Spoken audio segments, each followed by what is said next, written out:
आपको पता है, भगवान शिव की एक पुत्री का नाम अशोक सुंदरी था। हालांकि महादेव की और भी पुत्रियां थीं, जिन्हें नाग कन्या माना गया।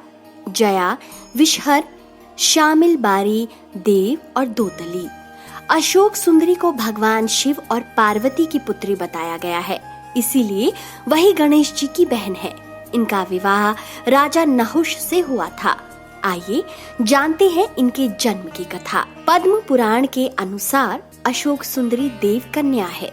दरअसल माता पार्वती के अकेलेपन को दूर करने हेतु कल्प वृक्ष नामक पेड़ के द्वारा ही अशोक सुंदरी की रचना हुई थी। एक बार माता पार्वती विश्व में सबसे सुंदर उद्यान में जाने के लिए भगवान शिव से आग्रह कर रही थी। तब भगवान शिव अपनी पत्नी पार्वती को नंदनवन ले गए। वहाँ माता को कल्प वृक्ष से लगाव हो गया और वे उस वृक्ष को लेकर कैलाश आ गईं। कल्प वृक्ष मनोकामना पूर्ण करने वाला वृक्ष है।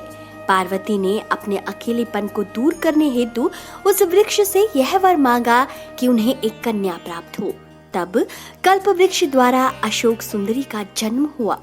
माता पार्वती ने उस कन्या को वरदान दिया कि उसका विवाह देवराज इंद्र जैसे शक्तिशाली युवक से होगा। एक बार अशोक सुंदरी अपनी दासियों के साथ नंदनवन में विचरण कर रही थीं। तभी वहाँ हुंड नामक राक्षस आ गया, जो अशोक सुंदरी की सुंदरता से मोहित हो गया और उसने अशोक सुंदरी के सामने विवाह का प्रस्ताव रखा। लेकिन अशोक सुंदरी ने अपने वरदान और विवाह के बारे में बताया कि उनका विवाह नहुष से ही होगा। यह सुनकर राक्षस ने कहा कि वह नहुष को मार डालेगा। ऐसा सुनकर अशोक सुंदरी ने राक्षस को शाप दिया कि जा दुष्ट, तेरी मृत्यु नहुष के हाथों ही होगी। यह सुनकर वह राक्षस घबरा गया। तब उसने राजकुमार नहुष का अपहरण कर लिया, लेकिन नहुष को राक्षस हुंड की एक दासी ने बचा लिया। इस तरह महर्षि वशिष्ठ के आश्रम में नहुष बड़े हुए और उन्होंने हुंड का वध किया। इसके बाद नहुष तथा अशोक सुंदरी का विवाह संपन्न हुआ। विवाह के बाद अशोक सुंदरी ने ययाति जैसे वीर पुत्र तथा 100 रूपवती कन्याओं को जन्म दिया। ययाति भारत के चक्रवर्ती सम्राटों में से एक थे और उन्हीं के 5 पुत्रों से संपूर्ण भारत पर राज किया था।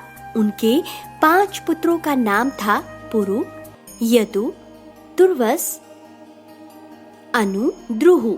इन्हें वेदों में पंचनंद कहा गया है। तो दोस्तों, आपको कैसी लगी ये जानकारी?